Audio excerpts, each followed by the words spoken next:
A very good evening. Elective gi open debate asu asibu miyeng tabiri bukna mangpu ahan mamakta dadong gi host hiai le metong bramna puna mangpu taram nokchari. Elective na thamjaba open debate asida ngasi khana nei ne nab gidamta pukachari bangasi gi topic burning of faubai why. Akoi kari maram gidamakta khogi khoi law lok kadaba law yeiragadaba leiba singsi akhoi yam tattana chahi khudingi thokpa sigumba thodok manghan tahan ba khogi mai tharam bagi thodok siam na toina thoi masig matang da khoi khana nei ne nab gidang ta pukachabani akhoi hairiba khogi phaubai mai tharam basina maram oiraga ngasai farmer du khatang sokpa nataba masigi soibesi khogi whole as a whole oina khogi ngasagi khogi achauba sinmit lon amadasu sothari ibani lauksan jari ba mi du su so ibani lawmi du su dumak so ibani masi so ibasida mai thari basi hojik leibaki leiriba situation sida khoi ngasi handak marak su khogi asuk chauba situation prevailing situation na khogi si banaba sokpa panba amanga ta kaya ama khogi kanglup ani gi conflict leirigi mar chairak sida su khoi handak ta su yamna tabada nungai taba sigumba khogi second 22nd October da Moirang Assembly constituency gi tronglawbi makha lekai da khogi tilhak hidak chai selambagi nupa mana mamit tagi mapi khogi farmer du na mamit tagi mapi ta na yam nungai tana kappa thodok thoi aduga numit kharani gi mamang dana khogi kairau bitragi da leiba khogi faubai mai tharamba khoi law yeiraga daba khoi khomjalaga bukta thamba si mai thadomba aduga akhoi Thoubal district ki manung channa leiba khogi sangai yumpham da su haiba thodok si thoi masi hojik leiba sigi conflict akhoi leiba conflict asida kari haini asi ana asok apanda asok wana ringai chairak sida miyoi bagi minung sigi wangmada chahi magi mi farmer duna lawdu lokcharaga magi hingbagi lifeline oidoriba aduga maduda taithorappa cheng chak mayamduna public na muk chaga doriba chengsi tattana chahi khudingi thoibasi kari maramgi damakta mai je thari bano karamba intention da karamba wakhalon da personal lungai tabagi thari brat aduga tharagana akhoi simit lon da akhoi simit lon da kadai bu na farmer amadi akhoi public ta kadai bu yong na sokpa aduga akhoi department gi maikai da gina akhoi mangiba akhoi mangjaraba mai thadok pigraba sigi saita maikaida department gi maikaida na kari manteng pangbi aduga ain gi miyeng dana ain gi dagina ngasi phaw kari makhoi da penalty pikre habasi koi khanna nei ne nabgi damakta koi elective gi studio da koi panelist ani lengshin bidro leire ahan mamakta da panelist ani gi sakaminga konana mutang takchage ahan bada koi gi oja koi gi thoiba konthaujam president farmers wing kokomi oja thoiba bu elective gi studio taram nokchari welcome to elective studio welcome oja ani subada khogi oja khogi ojit sorok khaibam secretary like minded group khogi LMG gi like minded group ki secretary thau pobiri ba khogi oja sorok khaibam ojit pusu elective gi studio taram noksari yam nungai je thagachari oja yam nungai je oja ani na chiraba matam khara khajiktang kaithokpi duna elective na pukachaba sigumba burning of haubai hariba topic asida mapung fahan bigani habagi wakhalon da elective bu support tawbiba cooperate tawbiba simakchu elective gi maikai dagi hanna no jani bu thagat ba phongdokchari ngasi pukachari ba topic burning of phaubai why hai ba topic asiga ihan han ba mari leina ba wahang chai khoi oja thoiba konthaujam da lakchage oja akhoi gi phaubai phau mai thaba aduga tilhak hindak chaisalamba khochalamba se khoi hadaki chahi khoi gi hojik leiba prevailing situation sida thoi basiga tana te chahi khudingi yamna toina thoi masi oja hogi experience masi thoi ba thodok si oja hogi experience kari maram dagi he thokpo oi bagi oja hogi experience da personal lungai tabagi thokpo oi bra natragana amuk chakholapagi matungina thaina di khoi mi ne aga sunaramba do hojikti machine na sugre maduda ke haini thabak subam nombam leiraktabadagi adugumbadagi ningai sangdana ba masigumbadagi oibajala oja masi oja hogi personal experience kamain tawi amtang thambioja elective gi open debate pu yambiriba myam punu bu kurumjari ekoi gi lamdam jida leiriba koi gi myam si wakal ji mun nang tang chaning ta na khanbagi tangai phadaba matam do oire ai thamjagi haibadi hojik mi gi tang ohum dagi lamdam jida koi gi kuki militel kangbu singna lamdam ji gi meitei khunai da ꯂꯟꯗꯥꯗꯅ ꯑꯗꯨꯛꯀꯤ ꯃꯇꯤꯛ ꯍꯥ ꯀꯥ ꯂꯥꯎꯅꯗꯅ ꯂꯩꯅꯔꯕ ꯃꯇꯝ ꯁꯤꯗ ꯐꯧꯕꯩ ꯃꯩ ꯊꯥꯗꯅ ꯑꯃꯨꯛ ꯆꯠꯊꯔꯛꯄ ꯍꯥꯏꯕꯁꯤ ꯌꯥꯝꯅ ꯀꯟꯗꯦꯝꯅꯦꯕꯜ ꯑꯣꯏꯕ ꯌꯥꯝꯅ ꯊꯃꯣꯏ ꯁꯣꯛꯅꯤꯡꯉꯥꯏ ꯑꯣꯏꯕ ꯌꯥꯝꯅ ꯄꯦꯟꯗꯕ ꯍꯥꯏꯕ ꯄꯣꯠꯇꯨ ꯑꯩ ꯊꯝꯅꯤꯡꯉꯤ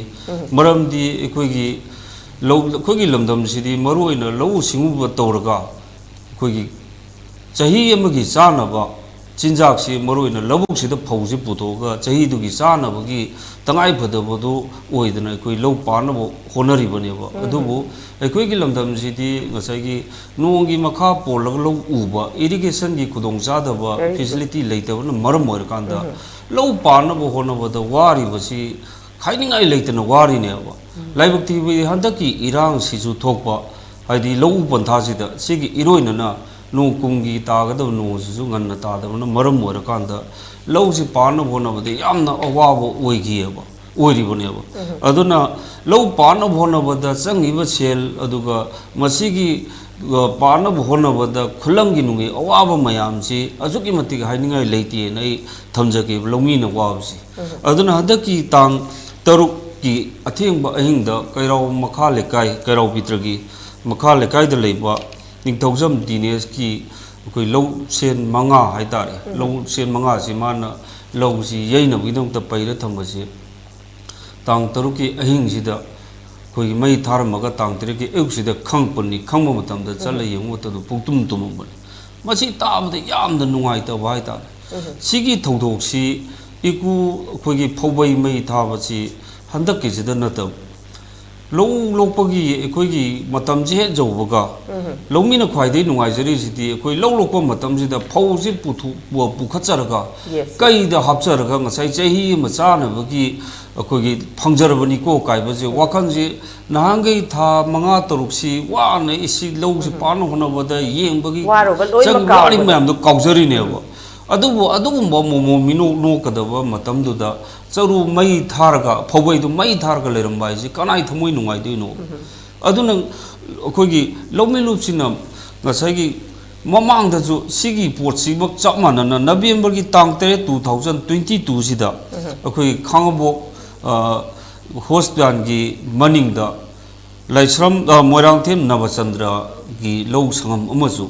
ꯐꯧꯁꯦ ꯐꯖꯅ ꯐꯔꯦ ꯆꯩ ꯀꯨꯝꯁꯤꯗꯤ ꯐꯔꯅꯦꯅ ꯃꯥ ꯍꯔꯥꯎꯖꯕꯅꯤ ꯑꯗꯨ ꯁꯨꯃꯥꯏꯅ ꯇꯧꯗꯅ ꯃꯩ ꯊꯥꯕ ꯁꯤꯒꯤ ꯃꯃꯥꯡꯁꯤꯗꯁꯨ ꯁꯟꯖꯦꯝ ꯆꯤꯔꯥꯡ ꯍꯧꯖꯤꯛ ꯂꯥꯟ ꯀꯥꯞꯅꯗꯅ ꯂꯩꯔꯤꯕ ꯑꯩꯈꯣꯏ ꯁꯤꯒꯤ ꯖꯒꯥꯁꯤꯗꯁꯨ ꯑꯗꯨꯝ ꯃꯩ ꯊꯥꯕ ꯁꯨꯃꯥꯏꯅ ꯇꯧꯗꯅ ꯑꯩꯈꯣꯏ ꯆꯔꯨ ꯃꯩ ꯊꯥꯕꯒꯤ ꯀꯩꯅꯣꯁꯦ ꯐꯧꯕꯩ ꯃꯩ ꯊꯥꯕꯁꯤ ꯃꯁꯤ ꯁꯨꯝ ꯇꯠꯇꯅ ꯆꯍꯤꯒꯤ ꯁꯨꯝ ꯇꯧꯔꯛꯄꯁꯤꯗ ꯂꯧꯃꯤꯂꯨꯞꯀꯤ ꯃꯥꯏꯀꯩꯗꯒꯤ ꯁꯤꯒꯨꯝꯕ ꯌꯥꯝꯅ ꯃꯤꯑꯣꯏꯕꯒꯤ ꯋꯥꯈꯜ ꯌꯥꯎꯗꯕ ꯌꯥꯝꯅ ꯆꯥꯎꯈꯠꯇꯕ ꯑꯗꯨꯒꯨꯝꯕ ꯃꯤꯐꯠꯇꯁꯤꯡꯁꯤ ꯃꯁꯤꯒꯤ ꯆꯞ ꯆꯥꯕ ꯗꯟꯗꯤꯁꯤ ꯄꯤꯅꯕꯒꯤꯗꯃꯛꯇ ꯑꯩꯈꯣꯏ ꯂꯩꯉꯥꯛꯁꯤꯗ ꯆꯍꯤ ꯈꯨꯗꯤꯡ ꯑꯩꯈꯣꯏꯅ ꯂꯥꯎꯔꯒ ꯃꯁꯤ ꯆꯞ ꯆꯥꯕ ꯑꯦꯛ ꯑꯃ ꯄꯥꯜꯂꯒ ꯁꯤꯒꯨꯝꯕ ꯃꯤꯐꯠꯇꯁꯤꯡꯁꯤ ꯌꯥꯗꯦ ꯍꯥꯏꯕꯗꯨꯃ ꯈꯪꯍꯟꯗꯕ ꯇꯥꯔꯒꯗꯤ ꯃꯁꯤ ꯌꯥꯝ ꯇꯣꯏꯅ ꯊꯣꯛꯂꯛꯑꯒ ꯑꯩꯈꯣꯏ ꯂꯝꯗꯝꯁꯤꯒꯤ ꯑꯩꯈꯣꯏꯒꯤ ꯋꯥꯅ ꯎꯖꯔꯤꯕ ꯆꯍꯤ ꯑꯃ ꯆꯥꯅꯕ ꯆꯤꯟꯖꯥꯛꯁꯤ ꯄꯨꯊꯣꯛꯅꯕ ꯍꯣꯠꯅꯕꯗ ꯋꯥꯔꯤꯕ ꯃꯌꯥꯝꯁꯤꯒꯤꯗ ꯄꯤꯔꯤꯕ ꯆꯩꯊꯦꯡꯁꯤ ꯃꯁꯤ ꯑꯗꯨꯝ ꯊꯦꯡꯅꯕ ꯇꯥꯔꯦ ꯌꯥꯏ ꯍꯥꯏꯕ ꯄꯣꯠꯁꯤ ꯂꯩꯕꯁꯤꯅ ꯃꯔꯝ ꯑꯣꯏꯔꯀꯥꯟꯗ ꯑꯗꯨꯅ ꯂꯩꯉꯥꯛꯇ ꯑꯩꯈꯣꯏ ꯑꯀꯟꯕ ꯑꯦꯛ ꯑꯃ ꯁꯦꯝꯃꯒ ꯃꯁꯤ ꯇꯧꯗꯅꯕ ꯑꯩꯈꯣꯏ ꯇꯧꯕꯤꯌꯨ ꯍꯥꯏꯗꯅ ꯒꯚꯔꯟꯃꯦꯟꯠꯒꯤ ꯃꯥꯏꯀꯩꯗ ꯑꯩꯈꯣꯏ ꯌꯥꯝ ꯀꯟꯅ ꯑꯩꯈꯣꯏ ꯂꯥꯎꯗꯨꯅ ꯂꯥꯛꯄꯅꯤ ꯑꯗꯨꯒ ꯍꯧꯖꯤꯛ ꯀꯩꯔꯥꯎ ꯕꯤꯇ꯭ꯔꯒꯤꯁꯤꯁꯨ ꯑꯩꯈꯣꯏ ꯍꯥꯏꯔꯤꯕ ꯃꯐꯝꯁꯤꯗ ꯇꯥꯡ 8ꯁꯤꯒꯤ ꯆꯥꯛꯄꯁꯤꯒꯤ ꯍꯦꯛ ꯄꯥꯎ ꯇꯥꯕꯒ ꯃꯐꯝꯗꯨꯗ ꯑꯩꯈꯣꯏ ꯀꯣꯀꯣꯃꯤ ꯐꯥꯔꯃꯔ ꯋꯤꯡꯒꯤ ꯇꯤꯝꯁꯤꯅ ꯑꯩꯈꯣꯏ ꯆꯠꯂꯒ ꯃꯗꯨ ꯃꯩ ꯊꯥꯔꯝꯕ ꯃꯤꯑꯣꯏꯁꯤꯡꯗꯨꯗꯤ ꯍꯧꯖꯤꯛ ꯆꯦꯟꯅꯔꯤꯕ ꯃꯤꯑꯣꯏꯁꯤꯡꯗꯨꯗꯤ ꯐꯥꯕ ꯄꯨꯟꯕ ꯑꯗꯨꯅ ꯑꯩꯅ ꯊꯝꯖꯔꯛꯀꯗꯣꯏꯁꯦ ꯍꯥꯏꯗꯤ ꯍꯥꯏꯔꯤꯕ ꯃꯐꯝꯁꯤ ꯌꯦꯡꯉꯨꯔꯕ ꯃꯇꯨꯡꯗ ꯂꯩꯔꯤꯕ ꯌꯨꯝꯕꯨꯁꯤꯒꯤ ꯃꯥꯒꯤ ꯆꯞ ꯆꯥꯕ ꯔꯤꯄꯣꯔꯠ ꯂꯧꯔꯦ ꯍꯥꯏꯔꯤꯕ ꯃꯤꯑꯣꯏꯁꯤꯁꯨ ꯌꯥꯝꯅ ꯍꯣꯏ ꯃꯥꯅ ꯈꯪꯗ꯭ꯔꯒꯁꯨ ꯂꯩꯔꯤꯕ ꯐꯤꯕꯝ ꯃꯥꯒꯤ ꯌꯥꯝꯅ ꯑꯣꯅꯦꯁꯇꯤ ꯑꯣꯏꯕ ꯑꯗ ꯌꯥꯝꯅ ꯆꯝꯅ ꯍꯤꯡꯕ ꯄꯨꯟꯁꯤꯗ ꯃꯥꯅ ꯑꯔꯥꯟꯕ ꯇꯧꯔꯝꯅꯤꯗꯤ ꯋꯥꯈꯜꯁꯤꯗ ꯑꯩ ꯊꯥꯖꯕ ꯂꯩꯇꯦ ꯑꯗꯨꯕꯨ ꯊꯥꯖꯕ ꯂꯩꯇ꯭ꯔꯒꯁꯨ ꯍꯥꯏꯔꯤꯕ ꯄꯣꯠꯇꯨ ꯃꯩ ꯊꯥꯔꯕꯅꯤꯅ ꯀꯔꯤꯒꯨꯝꯕ ꯐꯤꯕꯝ ꯑꯃ ꯀꯔꯤꯒꯨꯝꯕ ꯅꯨꯡꯉꯥꯏꯅꯗꯕ꯭ꯔꯥ ꯉꯁꯥꯏ ꯄꯟꯕꯤꯈꯤꯕꯗꯣ ꯑꯩ ꯅꯨꯡꯉꯥꯏꯅꯗꯕꯒꯤꯔ ꯅꯠꯇ꯭ꯔꯒ ꯉꯥꯎꯁꯟ ꯐꯩꯖꯅꯕꯒꯤꯔ ꯍꯥꯏꯕꯒꯤ ꯄꯣꯠ ꯑꯃ ꯊꯝꯃꯤꯗꯅ ꯃꯁꯤꯒꯤ ꯄꯣꯠꯁꯦ ꯀꯨꯞꯅ ꯃꯣꯏꯒꯤ ꯔꯤꯄꯣꯔꯠꯁꯦ ꯂꯧꯔꯦ ꯑꯗꯨꯒꯤ ꯃꯇꯨꯡꯗ ꯑꯩꯈꯣꯏꯅ ꯏꯔꯦꯡꯕꯝꯒꯤ ꯄꯨꯂꯤꯁ ꯁ꯭ꯇꯦꯁꯟꯗ ꯆꯪꯉꯒ ꯑꯣꯁꯤ ꯃꯁꯥꯃꯛ ꯎꯅꯔꯒ ꯍꯥꯏꯔꯤꯕ ꯀꯩꯅꯣꯁꯦ ꯏꯟꯀ꯭ꯋꯥꯏꯔꯤ ꯇꯧꯕꯤꯔꯒ ꯀꯦꯁꯁꯨ ꯔꯦꯖꯤꯁꯇꯥꯔ ꯇꯧꯔꯝꯃꯦ ꯑꯩꯈꯣꯏꯒꯤ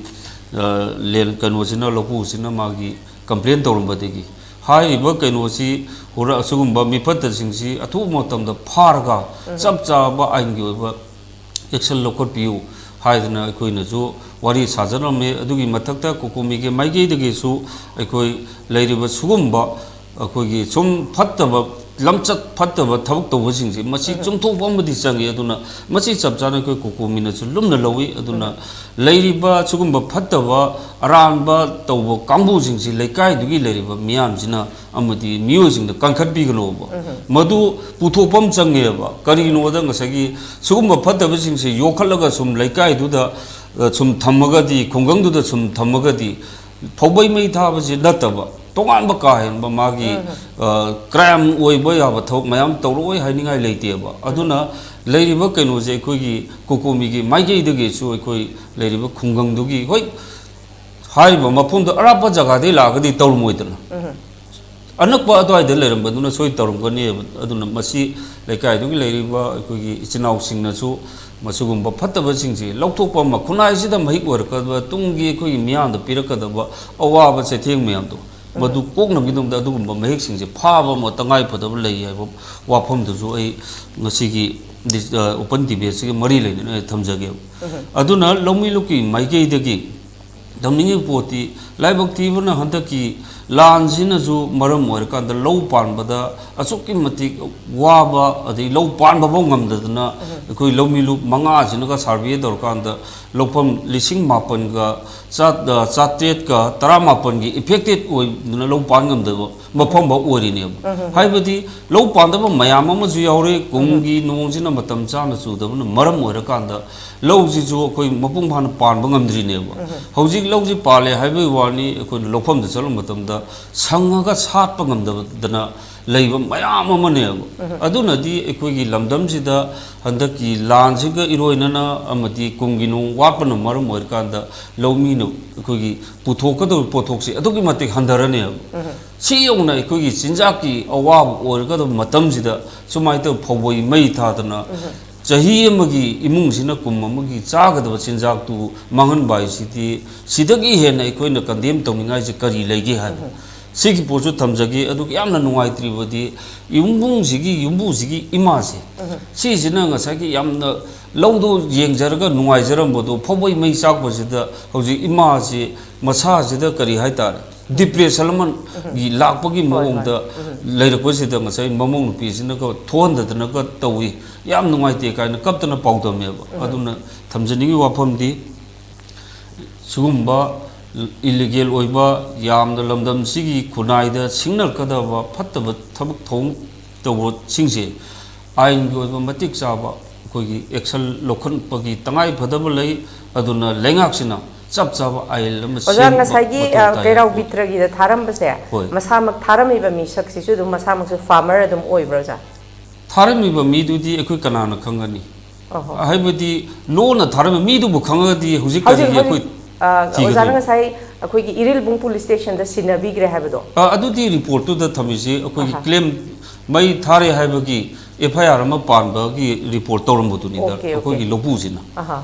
अदुना अदुगी पोतो चपचाना अखोइगी माइकेइदगेसु चपचाना अथुबदा थिगलगा हारिबा मिपतेसिंग फारगा चपचाब एक्शन लोखपियो हाइबो वाफमदुनी थमजगी बस हौजि फाउबसे सुमाइना फाउबोइ मई थारमबगी चपचाना चेनबा मिजे ओजा होइगी एक्सपीरियंस दा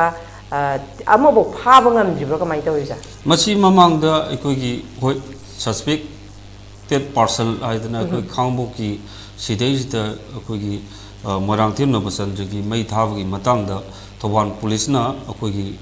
हारिबा मिसक्सि फाइ हाय अदो फारिबा पोसे कराइबो अखोइना चपचाना अखोइ माइगेदिगिसु चपचाबा आइडेंटिफाई से चुम्मी लाले हाइबा पोसे चपचाना लोकपियोना अखोइ पुलिसदा अखोइ कंप्लेन तौजे अदो मदु ngsaigi अखोइ सिदनी अखोइ लेंगांगना चपचाबा आइल अमा थंबमा मथौ ताइना हारिसि अदुना आइल दो लैतरबनिना करमाइ तौ लोसंगिबनो वाइना अदुमाइ सुम लोसंगिबे पोसी सी अदुम तौवेबा सिना अखोइगी लमदमजिदा आइल दुमा चपचाबा मतिक चाबा आइल दुमा लैतरबनिना ngsaigi लैरिबा अखोइगी गवर्नमेंट की कन सर्वेलेंस ओइरिबा सुगुम्बा कनोजिंगसिना जु यानारे लोसंगिबा सिनाजु याये खंगदना तौरपै मसा अमजु ओइरिनेबा अदुना सुगुम्बा मयामसिंगसि अदुम थोइबा पोसी मतुं मनाउ तौदनुगिदमता चप चाबा होय थब पाइखतपगी मतम ओइरे हाइबा पोतु मई थमजगी याम नुंगाइजे ओजा आई अनि सुबा राउंड दं लाक्चगे मखा चथजबोइना ꯑꯅꯤꯁꯨꯕ ꯋꯥꯍꯪꯁꯤ ꯑꯩꯈꯣꯏꯒꯤ ꯑꯣꯖꯥ ꯁꯣꯔꯣꯛ ꯈꯥꯏꯕꯝ ꯑꯣꯖꯤꯠꯇ ꯂꯥꯛꯆꯒꯦ ꯑꯩꯈꯣꯏꯒꯤ ꯂꯥꯏꯠ ꯃꯥꯏꯟꯗꯦꯗ ꯒ꯭ꯔꯨꯞꯀꯤ ꯁꯦꯀ꯭ꯔꯦꯇꯔꯤꯗ ꯑꯣꯖꯥ ꯑꯩꯈꯣꯏꯒꯤ ꯑꯣꯖꯥ ꯊꯣꯏꯕꯅꯁꯨ ꯌꯥꯝꯅ ꯃꯄꯨꯡ ꯐꯥꯅ ꯑꯗꯨꯃꯛ ꯄꯟꯕꯤꯔꯤ ꯍꯥꯏꯕꯗꯤ ꯐꯧꯕꯩ ꯃꯩ ꯊꯥꯕꯁꯤꯅ ꯑꯩꯈꯣꯏꯒꯤ ꯂꯧꯁꯥꯟ ꯆꯥꯔꯤꯕ ꯑꯗꯨꯒꯤ ꯂꯧꯃꯤꯗꯨ ꯈꯛꯇ ꯅꯠꯇꯅ ꯑꯩꯈꯣꯏꯒꯤ ꯑꯦꯁ ꯑ ꯍꯣꯜ ꯑꯣꯏꯅ ꯃꯁꯤ ꯏꯀꯣꯅꯣꯃꯤꯛꯇ ꯌꯥꯝꯅ ꯑꯆꯧꯕ ꯑꯁꯣꯛꯄ ꯃꯥꯡꯖꯕ ꯑꯃ ꯑꯣꯏꯔꯤꯕꯅꯤ ꯑꯗꯨꯕꯨ ꯀꯔꯤ ꯍꯥꯏꯅꯤ ꯑꯣꯖꯥꯗ ꯂꯥꯛꯆꯅꯤꯡꯕ ꯋꯥꯐꯝꯗꯤ ꯉꯁꯥꯏꯒꯤ ꯆꯍꯤ ꯈꯨꯗꯤꯡꯒꯤ ꯁꯤꯒꯤ ꯄꯣꯠꯁꯦ ꯑꯗꯨꯝ ꯊꯣꯛꯑꯦ ꯐꯥꯕꯗꯤ ꯁꯨꯡꯉꯝ ꯉꯝꯗꯕ ꯍꯥꯏꯗꯤ ꯁꯁꯄꯦꯛꯇꯦꯗ ꯑꯣꯏꯅꯗꯤ ꯂꯩꯕ ꯑꯗꯨꯒ ꯆꯞ ꯆꯥꯕ ꯍꯥꯏꯗꯤ ꯐꯥꯕ ꯉꯝꯗꯕꯁꯦ ꯍꯥꯏꯗꯤ ꯍꯧꯖꯤꯛ ꯁꯤꯒꯤ ꯐꯤꯕꯝꯁꯤꯗ ꯑꯩꯈꯣꯏꯁꯦ ꯀꯩ ꯍꯥꯏꯅꯤ ꯗꯤꯄꯥꯔꯠꯃꯦꯟꯒꯤ ꯃꯥꯏꯀꯩꯗꯒꯤ ꯇꯦꯛꯅꯣꯂꯣꯖꯤꯒ ꯁꯤꯖꯤꯟꯅꯔꯒ ꯑꯩꯈꯣꯏꯒꯤ ꯂꯧꯕꯨꯛꯁꯤꯡꯁꯤꯗ CCTV ꯀꯦꯃꯦꯔꯥꯒꯁꯦ ꯈꯤꯟꯕꯒꯤ ꯃꯊꯧ ꯑꯣꯏꯌꯦꯅ ꯈꯟꯕꯤꯕ꯭ꯔꯣ ꯀꯃꯥꯏꯅ ꯇꯧꯋꯤ ꯑꯣꯖꯥ ꯁꯤꯒꯤ ꯐꯤꯕꯝꯁꯤꯗ ꯌꯥꯝ ꯇꯣꯏꯅ ꯊꯣꯛꯄ ꯊꯧꯗꯣꯛ ꯑꯣꯏꯕꯅꯤꯅ तसेंना सिगी मतंगदा हाइजब तारगदी अखोय सरकार खतंग आइबे यारोय मरमदि कइनो हरगा लमदमदुगी लेबा क्लब ऑर्गेनाइजेशन नत्रगना हारिबसे कैलेंडर गी टाइप दा खोगी अदुम अरे प लैतना कंटिन्यूशन ओइना तौरलब थबक अमा ओइबना मरम ओरगा खोइना पोइनु लाक्ट्रिंगी ममांगदा लमदमदुगी लेबा सराउंडिंग लेबा एनी लोकोन माइ लोकोन ममिंग तोंगान तोंगाले हारिबसिंदुगी एरिया क्लब सिंह नुमिदांग से मसे अखोरमददी अदुम अखोइना कर्फ्यू लाउथोएबा हाइबदि रिजनेबल ओइदना मरम चादना लेरंब तारगदी मदु खोइ आइनि मतिंग लौरगा ममांग चाखिबा फवोइसिंग ताइनगन हाइना मायपता लाउबा खोटपा मसी तौबा सि अखोइ तौइ अदुना मणिपुरगी इफेक्टिवली ओइब्रा ओजा अदुमाइना तौदे मसे अदुम ओइ हाइबदि कइनो हरगा अखोइना लाउथोक अबदन्या अखोइ करिम थब खरदी अदुम पांथोक ताबनी मरमदे अखोइना मदुदा कनो सरप्राइज चेकिंग हाइब तारे अखोइ कैलेंडर ओइना हाइबदि समना रूटीन लोइना तौब थब ओरगदी पुरान बसिंगदुना अखोइगी अचेर कोम कराइ काल लाकदोरि हाइबदु खंगिनी अदुना अखोइ मसिदी सरप्राइज ओइना अखोइ करिमबा कैसुनतबदि मयामसे अखोइगी पुंग अमा अनि बौसी इसे दुम यंगनै लीला दुम यंगनै अदुना हाइबसी चाही मगी कुममगी चानबा कोई उगद कोई लोकदोरिबनी मसिदा सुना खकी नहानगी कोई कैराव बिद्रगी दो पुंग कइनो बारो मतुंग ओरगदी पुंग अनि दगिना पुंग नोंगाम जे मंगा हारजेबो पुंग अहुम मुक्तनेबा मदुदा कोई संगम गदोरिसे अदुना मदुगी मतम दुमतंग केयर लौबिरमगदी नत्रगना फौबै लैबसिंग बाइबिरिबसिंग एसिना अखोई किचंग थेंगदननि खंगदे नत्रगना मी सिनबनि खंगदे वारिमदा कोई डॉक्टर दा हिंग अनाबा सिरियस ओरदि मतंग दंग सिनरगा हिंग लेंगनरि वारी बोबा अदुगी सिस्टम अमा अखोई पाइखटपा तारगदी अखोई हारिबा करै तरे फौबै मै थाबगी कंटिन्यूशन ओइना चथरइबजे मसि खर मखै अइदे टोटल ओइना थिंगबु ngamgane खली अदुगा हजि फौबदा अखोई फाब ngamद्रिसिगी मरमजी अतैना नते अखोई कोल ब्लड ता अखोई रिवेंज माइंडेड ता रिवेंज की अखोई इंटेंशन दा लमन सिंगबा सिदी अखोई मी अमगी कइनो आइबु यानिंगबा आइबु नुंसिबा सिदी मफम खुदिमुत लैनी मरमदी खरा चारगा खरा थगा कनानासु ngangnabsu yaudaba laikai thabaksu laitaba adugumba mi orgadi magi yenamba masing handaramba yai adurasu mi je mi mo ina samaj de laitargadi kitang karimba hiram amma gi natragana bhor ki borasu adigi laitin gi borasu dharma gi borasu kainong gi orbasu khajida nungai da bhai besidi mi gi punchi de thokpa ngakdani adubu ngasai gi khoina kai tare ai bu kitang nungai tre aidana ngasai akhoi keno akhoi ingi keno da tainaba ngamdraga tingien tainaba ngamdraga nasikung taine haibaduneba langningi poinje aduga yam nungai taba trail lamana phawai mai thaba haibi poinu da tawre haidan leinai hanan anoba train mo oina akhoi ngasai gi karna keno akhoi lau hidak nate akhoi jungle cutting haibni hujiki do napi hanabi hidak tuni kapi je madu torong lobida amu थोकले हाइदना अखोई social media दा कईद उरकपा अखोई मतेंग पांगनबैदमता अखोई पाउ लौसु अखोई LMG की member ओइबसिंदा अदुबु फारे न हारकपसिदा अखोई कयाम हरावे नमाय तौदना अखोई सुगुम्बा करै तारे कइनो फौबै हुजि कैराउगी बोरसु अदगी संगाइ भमदु कैराउगिन हाले संगाइ भमदा नगी सोमा थारी मसिसु याम नुंगाइ तबनी मरमदी फौबै हाइबसिगी मपुसे इदा कोइना मखल अनिम थोंना खाइदोप याइ मरमदी कैराउगी दुना लौ असेंग मागी मपुनेबा ओके अदुगा लौसान तमग उजब कांगबुमा लौ लेजदबकी अदगी पैसा खर लेजरगा लाख अमदा लिसिंग हुमफुमद्रादा अखोई बंधोप लौरग उजब कांगबुमा सिगी मरकता ख्वाइदगी नुंगाइतबसी ngसाइगी कौक्लुक साइदा मफम मरी थारमबसिजु लौपु अयाम यारुमदे अयामना बंधोप जुनते कोई लौसान पीबा हाइदारे लौसान तंबा हाइदारे ओजा हंदकी ओइना ओजा होगी एक्सपीरियंस LMG साइड तगी पुलप ला खोगी फौबई मेसे मफम क्या मुक्ति मई थागरे कमाइ तवइजा हौजिकसी कनो लेटेस्ट पाउदा हौजिकी कैराव बिट्रगी दुगा अदुगा संगाइ फमदा लैबा अखोगी अब्दुल बशीर मागसी खंब गवी करिनो हरगा मागसी ममाम पान पिसक बिगना हुंदोमनी मसा मोजाम फाबा अदुगा मासी मागी लौजा लेजदे मिगी अखोगी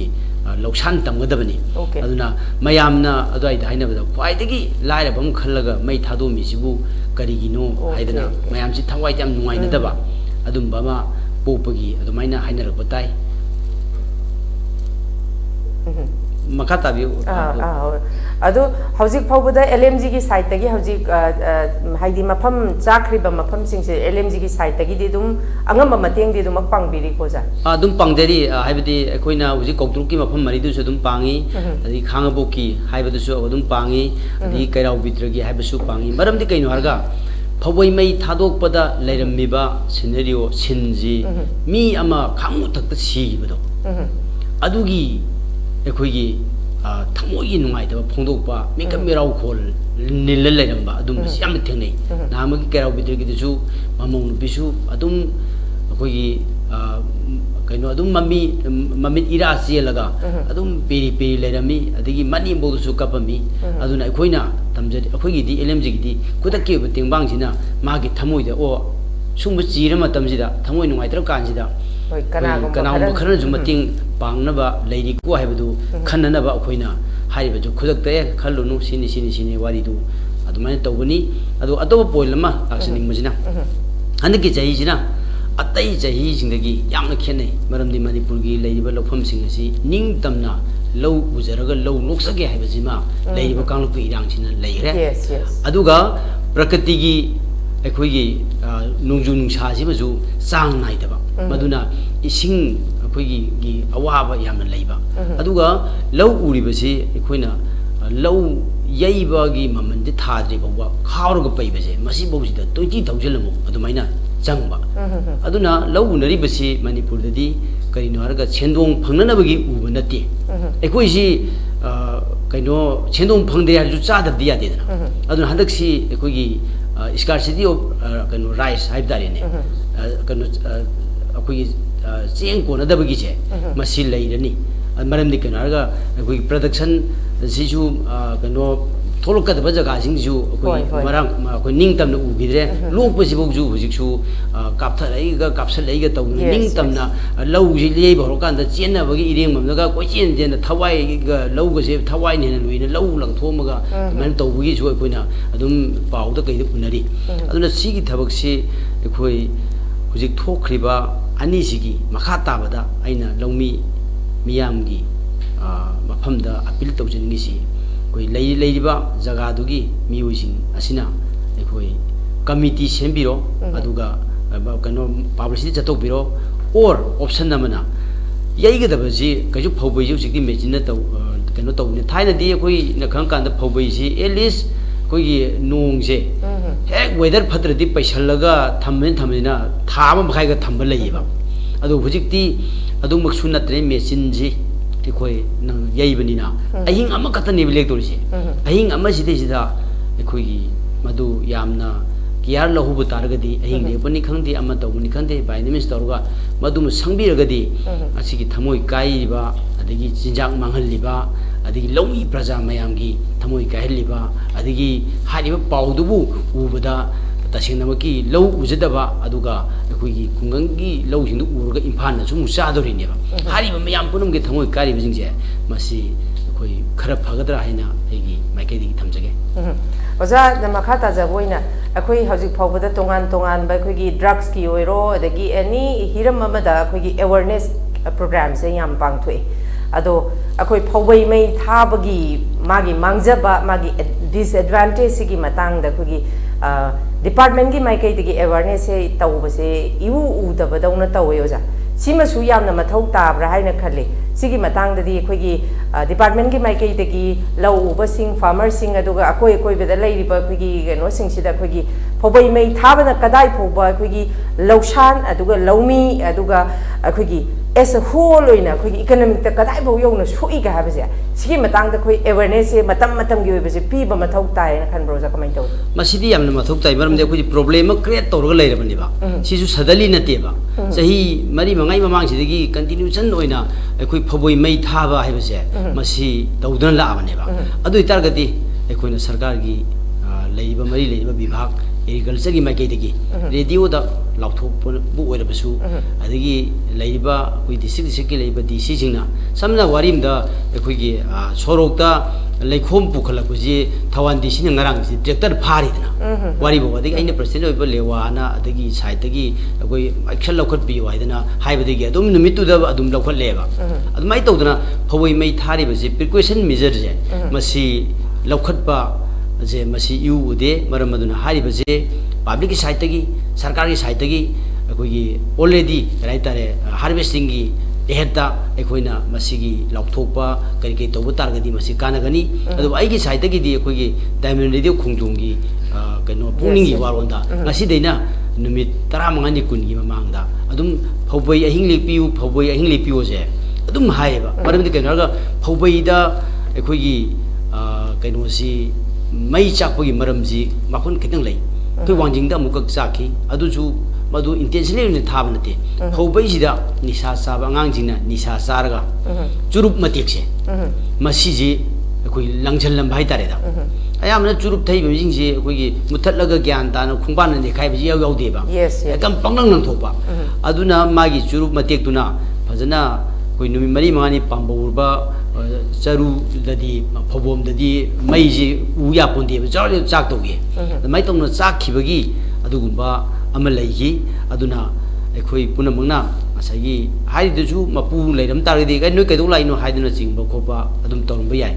परमदुना चाकबगी मॉडल से अखोई थेंगनजरकपदा खजिदन खेनबा लै अदुना हौजिक्ति कमाई तौगेबु अखोई नॉट ओनली अखोई हार्वेस्टिंग की मतम सिदे नतना अखोई चरोंग अखोई पोमको मतम दे चरोंग मुजे सिदा मु सेक्शन में मथौ मुतारे कैनो अगर जंगल कटिंग काफलाबनिना हंदे किदबु अखोई खुन ngaको जिन फाय हाइबोनी खुन ngaको जे वारिमदा अखोई खुनगी मताई मताई दे लैरगा मौदा ngaकपगी ओजा अदुदने ngसागी अखोई फौबै पैबा मतमदा अहिंग लेकपा काय सिसु अदुमक तोंगानबा स्ट्रेटजी मदि ओइदोरि मनि वादोरि बनि अदुगा ngसाई फौ चरोंग पालकपै मतमदसु ngसागी जंगल कटिंग करिगा सिदनेबो जा अनौबा डिपार्टमेंट की माइकैदगी अनौबा टेक्नोलॉजी हाइदि सीसीटीवी गा खिंदना खोतना खितंग कहनी अप टू डेट ओइबा मथौ तारकप्रा मतंग चुना बाहाय सिगु ममसु ओजा यंगसिन बा मथौ तायना खनबा कमाइ तोइजा सीसीटीवी दुदी ngamro maram de kenwarga अखोगी सीसी पाखरब लबुक सिदि हाइरोनु अखोगी मेन रोड सिदि गाड़ी थेंगाइरा मगा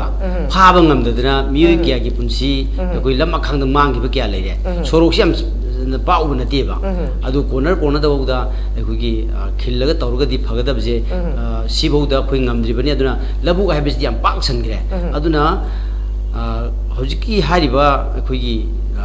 चरु मै थाबा अमा तौबा मसि तौदोरिसि मरु ओइना याम तुमिन्ना लागा बदलौना याबा थबो नतनि मी मचाउना इपोम नाइन लाक्तोरिमिनिना अखोइना साइकोलॉजिकली अखोगी मसिगी प्रिवेंटिव मेजर जे लौखटपगा लोइना अखोगी मदुगी काय तारे एक्शन टेकन खरागा अखोगी असिदि सरकार खदा थादोकबा यारोय मरमदि पाखरब लौसे कनो लौ लोक्तोरिना हुजिक लैबि इरांग मरकसिदा पुलिसना अदगी करिना संगुबगी मदु खुदोंग जाबगा सु लेरोयबा मरु ओइना लैकाइदुगी लैबा क्लब ऑनलाइन जे मसि यामना एक्टिव ओइबा अतै मतमदो ओइद्रजुना अखोई लौ लोप मतम से मसिगी मनुंग सिदि होय चुमी कनो लौ लोपसे रुरल एरियादा लोइना लौ सुरुबगी वाबिरमनि को अदुबु अइना जिनगिदि लोइना रुरल एरियादा लैबा खुदिमक लोइना एकदम लौ कुमनते लौ ngata लोइ होजिकति कमाय तोगिबु थाइनदि आइगी लैकाइ द लैबा इमुंग अमगी लौ लोइद्रगदि लौ लोइरमदेबा होजिकति इमुंग अमगी लोइरदि लोइ लोइरेबा लौ लोइगिबा मिजिंग असिदगी क्लब की थौमी जिंग खरा यावरगा मसी अमुतंग ड्राइव चथब तारगदी ड्राइव असी चथब तारगदी कंपलसरी हाइबा मई थाबगी फवoi मई थाबगी थबकसी मदी आई 100% 하이브디 개인디 빙음데 아두가 90%디 파거들 하이브도 아이기 마이게디 탐제 오자 암땅 마라 암땅가 타자게 오자 아얌바 오자 호기 experience에서 마이 핵 다름바기 마람지 마시기 마기 intention지 아얌바 revenge kum바기 오이브라 까마이 타위 아코나 좀 잉바다 아코기 그라이 따레 그노 닝원 자고벌 라야디 숭가 짤라로 있는 레이버 아코기 닝원 징주 자고벌 금 짠닝이 ဖိ엠 레이드라 아도 마이 좀 다비 그놈 레이브리나 lamdam jeng auction bhajan na baju hek adum yawi dina masina koi crime ma create tawga moi nungai jabagi adu mi su lei pra hebase ekoi singna da bangam muktre maram de ken ga laman sing magat da su ekoi oina koi khan bangam mukta ba seri juna la abani na masi marakta koi samaj de da koi irang thona ba sin ba kanglup khara su naha khara su adu bai lei pra hebagi singna ba su koi leje adu no ja koi gi ngasa gi awareness se yam na mathau tai na dum khan bi ko ja masiti amna gane awareness se gano yamna appeal to ba haidare ni akogi samna low mu ubada lawmina adigi low samna mai thado khibada akogi kano kap bi ko lu video mem akogi ko mi gi ju thagali ko thagali adol mapu ji du kap la wi video do madu koi mate koi semjal laga koi kano poinu yor du mamang do numi tarani kuni wali da mayam da social media da hek koi uthok pagumba ama admaina tobuta di phagani adu radio da kari de hek laiba media gi housing je masidagi haiba je mai leinaba department adagi club ki site gi matang koi release tawragadi press release tawragadi kharamak koi su yomna serious una lore ko lomi praja mayam singina yama nungai taba thodoksine maram orga haibadu makoi da khallagadi khara ju handara kadra haibasi ai madugi ai gi opinion ni yam nungai je uja ai ani shu round dong lakchage makha chathaja boina ai oja thoibe da lakchage oja thoibe koi gi oja ojena su panbiri hojik lai basigi situation je li sang chena akoi chahi khuding yam toina thokpa dugumba tawdok ama khakni masida koi sarkar khaktana su yaro haba warol su koi gi oja ojena thambiri nakal marom dana koi LMG mai kai dagi koi gi phawai mai chakpa sing sida angamba LMG gi mai kai dagi di oja hoju phaw dum angamba mateng je dum pangi adu mai cha aba mangaba ta aba sing sida sarkar ge koi department gi mai kai dagi di kari mateng ga di kamai compensation gum di laibra kamai taw oja hoju phaw da chi matang da ni ngasai gi koi lengak da ngasai gi koi pinilis na budi lengak da ngata tai na budi ya ti na hai I live ji sidani oblis I live ji gi chap chaba lei tar gi di I ndu gi makha da ne ba convention pi ba ka la ka dois hojik ai ngasai gi thambiri du hai ri ba I nan tang ni pan si hai ri ba phin da chalo ka I culture maroi ba I culture gi port oi bani na related the department I culture ki commissioner ai unarga hari ba keno sigi sumaina awana ta dana mang ji is magi keno mani si jo koi gi crisis amani na lawraga magi convention gum pi ba ya bra haina ai wari sa bani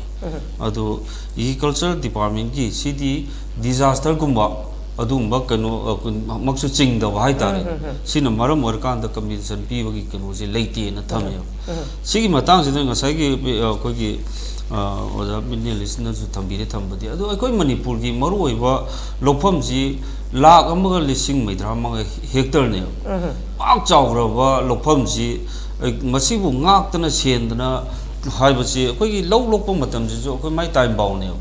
sigi manung ji da akoi lamdam ji gi mi ji su no ba nom no ba mi lek pacha ba di la da su ga da nom ga da mi bo le selok tana machine na singkala ine yes magi low do kanu ko gi sang ba di la dana yes adu loin ma si chena dana ko tana tawbai ba si ma si oiju oithoi na I khanje tawba do precaution lo budi hoi ozan thambi do yai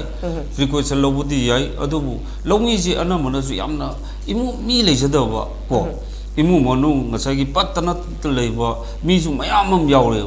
sei macha na ba ji kitam ta lo u de ya de u bai wani mapung ni mi thok le to mayam am ju lei adana kalmai tor ga pa kraba koi gi lokpham ji da kalmai to dur ma du gi sangagan duty ta ga do no hai bu ju aru wa pham ma oi ba hai da ri masi koi mamang da ju dum nei na dana khana dana masi kalmai to ji ge masi balan da khara kanu to sira kai si koi gi lamjam ji ge ngasai wakal tamina ba koi bha tamina ba ma mathau ta ina ha ba round da tham ji gi koi lamjam ji gi mi ji ta cheng na da mi de gi sa olak ba hai ta si gi masing ji yam kal ko masi karidagi oirino haiba targati yengbiyo bauji nisa chaba hauji horiba ngangsing adagi leriba nisa chabagi changsi kayam wangge si yung ko ikoi lamdam sigi leiramiba akoi khunai longdi punsirongi mau leriba mamanga gi ga hausi ka hongai ba posi da nainadna yengse ba mathau ju tari ba kaino da ohileba posi aduna leriba sugumba nisa chadna mi sa olpa si masing yam chale ji kari dagi no kai se ko ne thido pum changi sigi po sigi root ko se number 1 nga sai thambi baduni kari di oi leino mai thai se kai se number 1 akoi gi masi 70-80% di heta koi nisa cha bade to oram me adu di number 1 root ko si nisa ji mo number 1 oidra aduga intentionally to wasidi sumna kada jini khar khakta ne ado harba mijo phoboi mai thaba ji phana yamna nungsinadre phana yamna kaino tawre haraga jo phoboi ga mai thara man bai si ti sam akakna ba khara khakta ne na ei thamjage aduna leiriba ikoi gi chidais da ngasai gi haibi wafam do ail haibisi ail lama tangai phadana thamba ma mathau tae na koina ai ngasai thamjai do hari wafam jine ba aduna awareness ki matang daga thambir do phoboi mai thabi awareness na te ngasi ikoi gi chaukhallaba si yongna lo singugi adagi digital transform laba igi culture da dongmati wangaba matam sida ikoi gi leiriba lengak sina lomi singi yai phanabgi nam ta paikhalleba thamuk thoram sing ngasai compensation gi wa to khije lamdam sigi maru oiba ikoi gi economy gi phibam phaganaba amati nomada changde yadarba ikoi lamdam si myam ne hingbada khwai maru oriba ji lo singu bujda base tawrine ado ngasi lo singu bada base tawriba ikoi gi lamdam sigi mapung oiba sigi lamje da kari chawkhat thorangi thabuk tawrige haibasi sijo amtang khannaba mathau tae khangbi gadam ne ngasai gi awareness haibodu chobo mi thab jina te ba lo singu bagi awareness ba ikoi lamdam je de tawgidraba ne kaithari ba sempham mayam ji magi tawbodo ba awareness ki paisa loi kari bani phoboi mai thabi gi oiba tela gi dak si china dana akoi gi isa ji hu chen bagi hakjang ji na bi ekona dongmati wangkal ku hu seli urea ka hena sin namna sugum ba mayam ma potok hena puthok na ba kanglon mayam ma ga taw ga ba awareness se sungdau tawdri ne adu dar de si tawdri se kana no lebak si lengak si natra mai tawbom to ma gi hak kai bom to ba sa di kai ri adu masi tawdri si sida ne belenga ngak ta tai na bu ha wafam na tawbom to bu do makona torok ta bu de ngasi gi si phim je yor ine aduna laibak ti badi yang view hauji irang jina maram moira kan da lo mayam ju pandre nung kungi nung jina lo ju mayam ma amu bapung phana phatre hauji mamang da siga chamana na ikam thoktana irang mak thoktraga ju ikam thoktana lo mayam ma pan ba ngamda badagi phauji akoi gi tai ba chitre haram bado handak phauji akoi gi wan ba phangdri ne phop kg dal pa yang khai yokhla ine si bo phangtri ne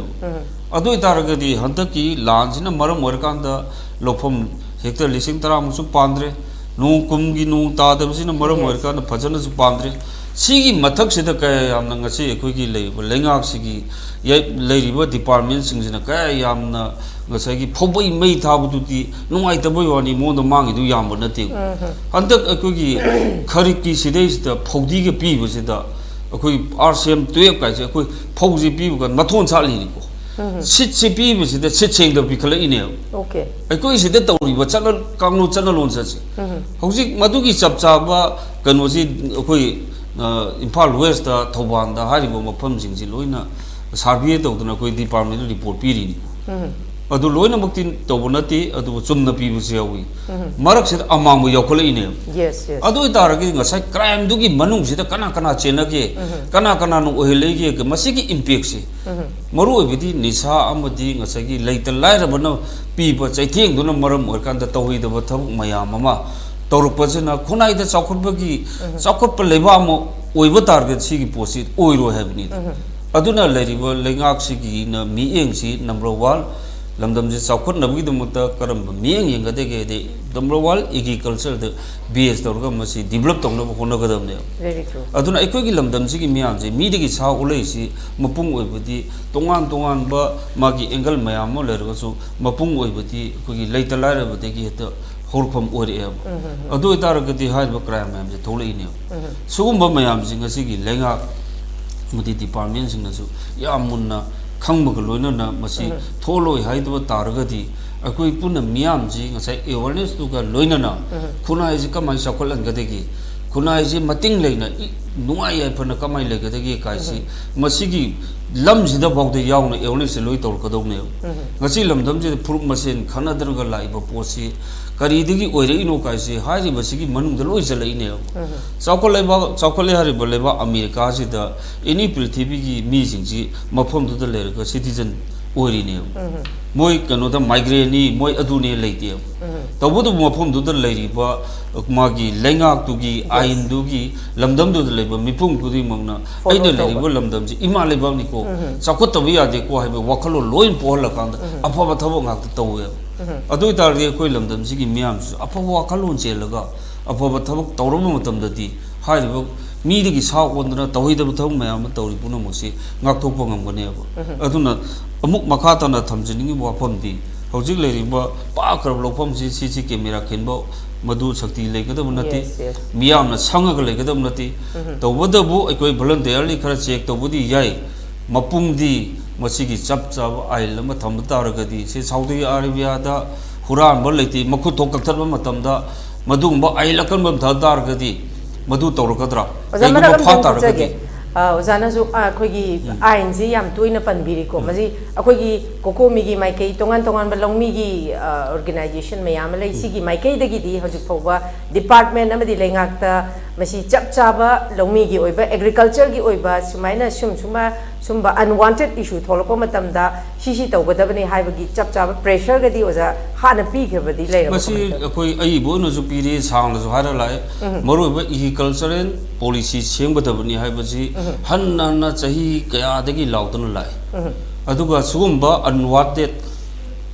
ꯇꯧꯔꯤꯕ ꯁꯤꯒꯨꯝꯕ ꯊꯕꯛꯁꯤꯡꯁꯤꯒꯤ ꯆꯞ ꯆꯥꯕ ꯆꯩꯔꯥꯛ ꯄꯤꯅꯕꯒꯤ ꯑꯥꯏꯟ ꯁꯦꯝꯕꯗꯨ ꯂꯥꯎꯗꯨꯅ ꯂꯥꯛꯑꯦ ꯁꯤꯒꯨꯝꯕ ꯑꯋꯥ ꯑꯅꯥ ꯇꯥꯔꯕ ꯂꯧꯃꯤꯁꯤꯡꯁꯤꯗ ꯁꯔꯀꯥꯔꯒꯤ ꯃꯥꯏꯀꯩꯗꯒꯤ ꯄꯤꯕ ꯌꯥꯕ ꯃꯇꯦꯡ ꯄꯤꯕꯤꯌꯨ ꯄꯤꯅꯕꯒꯤ ꯄꯥꯝꯕꯩ ꯑꯃ ꯁꯦꯝꯕꯤꯌꯨ ꯍꯥꯏꯕ ꯄꯣꯠꯁꯤꯃꯁꯨ ꯊꯝꯗꯨꯅ ꯂꯥꯛꯑꯦ ꯁꯔꯀꯥꯔꯅ ꯇꯧꯗꯕꯗꯒꯤ ꯑꯩꯈꯣꯏ ꯂꯧꯃꯤ ꯂꯨꯞꯅ ꯐꯥꯎꯗ ꯉꯁꯥꯏ ꯊꯝꯖꯔꯤꯕ ꯑꯩꯈꯣꯏ ꯍꯟꯗꯛꯀꯤ ꯑꯣꯏꯅꯗꯤ ꯃꯁꯤ ꯏꯟꯀ꯭ꯋꯥꯏꯔꯤ ꯈꯔ ꯇꯧꯕꯅꯤ ꯑꯩꯈꯣꯏ ꯈꯟꯅꯖꯔꯤ ꯃꯉꯣꯟꯗ ꯄꯥꯡꯕ ꯌꯥꯕ ꯃꯇꯦꯡꯁꯤ ꯀꯔꯤ ꯂꯩꯒꯦ ꯍꯨꯔꯥꯟꯕꯁꯦ ꯐꯥꯔꯒꯗꯤ ꯃꯥ ꯄꯥꯡꯕꯒꯤ ꯃꯣꯠꯇ ꯍꯨꯔꯥꯟꯕꯁꯦ ꯐꯥꯔꯒ ꯃꯥꯡꯍꯜꯂꯤꯗꯨꯒꯤ ꯃꯊꯛꯇ ꯇꯦꯛꯆꯥꯛ ꯅꯝꯃꯅꯦꯅ ꯃꯊꯧ ꯇꯥꯏ ꯍꯥꯏꯕꯒꯤ ꯋꯥꯈꯜꯁꯨ ꯂꯩꯕꯅ ꯃꯔꯝ ꯀꯔꯝ ꯃꯇꯦꯡ ꯑꯩꯈꯣꯏ ꯄꯥꯡꯗ꯭ꯔꯤ ꯃꯃꯥꯡꯗ ꯑꯩꯈꯣꯏꯒꯤ ꯈꯥꯡꯉꯕꯣꯛꯀꯤ ꯍꯣꯁꯄꯤꯇꯥꯜ ꯃꯅꯤꯡꯗ ꯇꯧꯁꯦ ꯑꯩꯈꯣꯏ ꯃꯇꯦꯡ ꯑꯗꯨꯝ ꯄꯥꯡꯗ꯭ꯔꯤ ꯄꯩꯁꯥ ꯑꯗꯨꯝ ꯃꯥꯒꯤ ꯄꯥꯡꯕ ꯌꯥꯕ ꯃꯇꯦꯡ ꯄꯥꯡꯉꯤ ꯁꯨꯃꯥꯏꯅ ꯇꯧꯗꯅ ꯃꯄꯨꯡ ꯑꯣꯏꯕ ꯌꯥꯝ ꯃꯨꯟꯅ ꯁꯤꯒꯤ ꯄꯣꯠꯁꯤ ꯊꯤꯗꯣꯛꯑꯀꯥꯟꯗ ꯃꯇꯨꯡ ꯃꯅꯥꯎ ꯇꯧꯗꯅꯕꯒꯤ ꯃꯥꯒꯤ ꯃꯇꯦꯡꯗꯨ ꯅꯠꯇꯦꯕ ꯍꯣꯏ ꯃꯇꯦꯡ ꯄꯤꯕꯁꯨ ꯐꯩ ꯑꯗꯨꯕꯨ ꯑꯗꯨꯒꯨꯝꯕ ꯀꯩꯅꯣ ꯑꯣꯏꯕ ꯏꯂꯤꯒꯦꯜ ꯑꯣꯏꯕ ꯃꯤꯁꯤꯡꯁꯤꯁꯨ ꯐꯥꯗꯣꯛꯑꯒ ꯃꯗꯨꯒꯤ ꯇꯦꯛꯆꯥꯛ ꯅꯝꯕ ꯑꯃꯁꯨ ꯃꯊꯧ ꯇꯥꯏꯅ ꯃꯗꯨꯒꯤ ꯀꯟꯅ ꯑꯩꯈꯣꯏ ꯊꯤꯖꯤꯟꯕ ꯍꯣꯠꯅꯔꯤꯌꯦ ꯌꯥꯝ ꯅꯨꯡꯉꯥꯏꯖꯩ ꯊꯥꯒꯠꯆꯔꯤ ꯑꯣꯖꯥ ꯑꯩ ꯃꯈꯥ ꯆꯠꯊꯖꯕ ꯑꯣꯏꯅ ꯑꯣꯖꯥ ꯑꯩꯈꯣꯏꯒꯤ ꯑꯣꯖꯥ ꯑꯣꯖꯤꯠꯇ ꯂꯥꯛꯆꯒꯦ ꯑꯣꯖꯥ ꯊꯣꯏꯕꯅꯁꯨ ꯌꯥꯝꯅ ꯃꯔꯤꯛ ꯆꯨꯝꯕ ꯋꯥꯔꯣꯜ ꯀꯌꯥ ꯑꯃ ꯊꯝꯕꯤꯔꯤ ꯂꯣꯏꯁꯤꯜꯂꯛꯄꯗ ꯑꯣꯖꯥ ꯑꯣꯖꯤꯠꯇ ꯑꯃꯨꯛ ꯂꯥꯛꯆꯒꯦ ꯑꯣꯖꯥ ꯑꯣꯖꯤꯠ ꯑꯩꯈꯣꯏꯒꯤ ꯂꯩꯉꯥꯛꯇ ꯑꯩꯈꯣꯏꯒꯤ ꯐꯥꯔꯃꯔꯁꯤꯡꯒꯤ ꯃꯥꯏꯀꯩꯗꯒꯤꯁꯨ ꯄ꯭ꯔꯦꯁꯔꯁꯤ ꯑꯗꯨꯃꯛ ꯄꯤꯗꯅ ꯑꯗꯨꯝ ꯂꯩꯕ ꯑꯗꯨꯕꯨ ꯉꯁꯤ ꯐꯥꯎꯕ ꯊꯕꯛ ꯑꯣꯏꯅꯗꯤ ꯁꯨꯑꯣꯟ ꯑꯣꯟꯊꯣꯛꯇꯕ ꯑꯗꯨꯕꯨ ꯑꯩꯈꯣꯏ ꯋꯥꯠ ꯑꯦꯚꯔ ꯑꯩꯈꯣꯏ ꯏꯚꯟ ꯑꯩꯈꯣꯏ ꯉꯁꯤ ꯄꯨꯜꯂꯒ ꯐꯝꯃꯤꯁꯤꯕꯨ ꯑꯩꯈꯣꯏ ꯆꯥꯗ꯭ꯔꯒꯗꯤ ꯆꯥꯕ ꯍꯥꯏꯕꯁꯤꯃ ꯌꯥꯎꯗ꯭ꯔꯒꯗꯤ ꯑꯩꯈꯣꯏ ꯏꯅꯔꯖꯤ ꯐꯪꯗ꯭ꯔꯒꯗꯤ ꯉꯥꯡꯕ ꯆꯠꯄ ꯀꯔꯤꯒꯨꯝꯕ ꯑꯃꯠꯇ ꯑꯩꯈꯣꯏ ꯂꯦꯡ ꯑꯣꯠꯄꯁꯦ ꯉꯝꯃꯣꯏꯗꯣꯔꯤꯕꯅꯤ ꯑꯗꯨꯅ ꯑꯩꯈꯣꯏꯒꯤ ꯄꯨꯟꯁꯤ ꯍꯣꯜ ꯑꯦꯁ ꯀꯩꯅꯣꯁꯦ ꯑꯩꯈꯣꯏ ꯑꯦꯒ꯭ꯔꯤꯀꯜꯆꯔꯗ ꯗꯤꯄꯦꯟ ꯇꯧꯕ ꯄꯥꯝꯕꯤ ꯃꯅꯥ ꯃꯁꯤꯡꯗ ꯗꯤꯄꯦꯟ ꯇꯧꯕ ꯑꯗꯨꯒꯨꯝꯕ ꯃꯤꯑꯣꯏꯕ ꯈꯨꯟꯅꯥꯏ ꯁꯥ ꯁꯟ ꯑꯗꯨꯒꯨꯝꯕ ꯉꯥꯛꯇꯅꯤ ꯃꯗꯨꯕꯨ ꯃꯁꯤꯗ ꯌꯥꯝ ꯆꯥꯎꯅ ꯂꯩꯉꯥꯛꯅ ꯌꯥꯝꯅ ꯃꯤꯔꯥꯏꯔꯒ ꯅꯥꯊꯩꯔꯒ ꯂꯩꯔꯤꯁꯦ ꯑꯣꯖꯥ ꯃꯁꯤ ꯀꯩ ꯍꯥꯏꯅꯤ ꯃꯅꯨꯡꯗ ꯑꯣꯖꯥ ꯀꯔꯤ ꯍꯥꯏꯗꯤ ꯇꯁꯦꯡꯅꯃꯛ ꯑꯩꯈꯣꯏꯁꯤ ꯀꯩ ꯍꯥꯏꯅꯤ ꯑꯔꯪ ꯑꯔꯥꯛꯁꯤꯗꯗꯪ ꯎꯔꯒ ꯂꯩꯔꯕ꯭ꯔꯥ ꯑꯗꯨꯒ ꯑꯦꯒ꯭ꯔꯤꯀꯜꯆꯔꯁꯤꯗ ꯑꯩꯈꯣꯏꯁꯤ ꯄꯨꯔꯥ ꯑꯦꯁ ꯑ ꯍꯣꯜ ꯑꯣꯏꯅ ꯗꯤꯄꯦꯟ ꯇꯧꯔꯤꯅꯦꯁꯦ ꯃꯈꯣꯏꯁꯤ ꯈꯪꯉꯒꯁꯨ ꯈꯪꯁꯤꯟꯅꯗꯕ꯭ꯔꯥ ꯀꯃꯥꯏꯅ ꯑꯣꯖꯥꯒꯤ ꯃꯣꯠꯇ ꯃꯁꯤ ꯀꯃꯥꯏꯅ ꯌꯦꯡꯕ ꯌꯥꯏ ꯑꯦꯒ꯭ꯔꯤꯀꯜꯆꯔꯒꯤ ꯃꯇꯥꯡꯁꯦ ꯇꯁꯦꯡꯅꯃꯛꯀꯤ ꯃꯅꯤꯄꯨꯔꯁꯦ ꯑꯩꯈꯣꯏ ꯃꯔꯝ ꯃꯣꯛꯀꯦ ꯍꯥꯏꯔꯒꯁꯨ ꯌꯥꯗꯕ ꯃꯔꯝꯗꯤ ꯑꯩꯈꯣꯏ ꯏꯁꯤꯡꯒꯤ ꯑꯗꯒꯤ ꯃꯥꯔꯀꯦꯇꯤꯡꯒꯤ ꯀꯔꯤ ꯀꯔꯤ ꯃꯌꯥꯝ ꯑꯃ ꯂꯩꯈ꯭ꯔꯦ ꯍꯥꯏꯕꯁꯤꯡꯁꯦ ꯑꯗꯨꯝ ꯇꯞꯅ ꯇꯞꯅ ꯑꯩꯈꯣꯏ ꯐꯒꯠꯂꯛꯅꯅꯕ ꯑꯗꯨꯝ ꯈꯔꯗꯤ ꯑꯩꯈꯣই ꯍꯣꯠꯅꯕꯒꯤ ꯈꯖꯤꯛꯇꯪꯗꯤ ꯃꯃꯤ ꯇꯥꯏ ꯑꯗꯨ ꯌꯥꯝ ꯀꯟꯅ ꯍꯣꯠꯅꯕꯒꯤ ꯀꯩꯅꯣꯁꯤꯃꯗꯤ ꯎꯗꯦ ꯑꯁꯝꯅ ꯑꯩꯈꯣꯏꯔꯣꯝꯒꯤ ꯂꯧꯕꯨꯛꯇꯕꯨ ꯍꯥꯏꯔꯁꯨ ꯑꯗꯨꯅ ꯑꯩꯈꯣꯏꯅ ꯍ꯭ꯌꯨꯃꯦꯟ ꯕꯤꯡꯁꯤꯗꯤ ꯑꯩꯈꯣꯏ ꯑꯦꯒ꯭ꯔꯤꯀꯜꯆꯔꯗ ꯗꯤꯄꯦꯟ ꯇꯧꯔꯒ ꯑꯩꯈꯣꯏꯒꯤ ꯍꯤꯡꯕꯅꯤ ꯃꯔꯝꯗꯤ ꯅꯣ ꯐꯨꯗ ꯅꯣ ꯂꯥꯏꯐ ꯍꯥꯏꯕꯗꯨꯅꯤ ꯑꯩꯈꯣꯏꯒꯤ ꯆꯤꯟꯖꯥꯛ ꯌꯥꯎꯗ꯭ꯔꯗꯤ ꯍꯤꯡꯗꯦ ꯃꯔꯝ ꯑꯗꯨꯅ ꯑꯦꯅꯤ ꯑꯩꯈꯣꯏꯒꯤ ꯃꯁꯤꯗ ꯀꯔꯥꯏꯐꯥꯎ ꯑꯩꯈꯣꯏꯒꯤ ꯀꯔꯤ ꯍꯥꯏꯇꯥꯔꯦ ꯂꯧꯃꯤ ꯂꯨꯞꯀꯤ ꯃꯤꯁꯤꯡ ꯑꯗꯩ ꯀꯣꯀꯣꯃꯤꯒꯤ ꯑꯩꯈꯣꯏꯒꯤ ꯂꯧꯃꯤ ꯀꯩꯅꯣꯒꯤ ꯋꯤꯡꯁꯤꯡ ꯑꯩꯈꯣꯏꯒꯤ ꯀꯩꯅꯣꯒꯤ ꯁꯤꯒꯨꯝꯕ ꯑꯦꯒ꯭ꯔꯤꯀꯜꯆꯔꯒꯤ ꯋꯤꯡ ꯁꯤꯒꯨꯝꯕꯁꯤꯡꯁꯤꯅ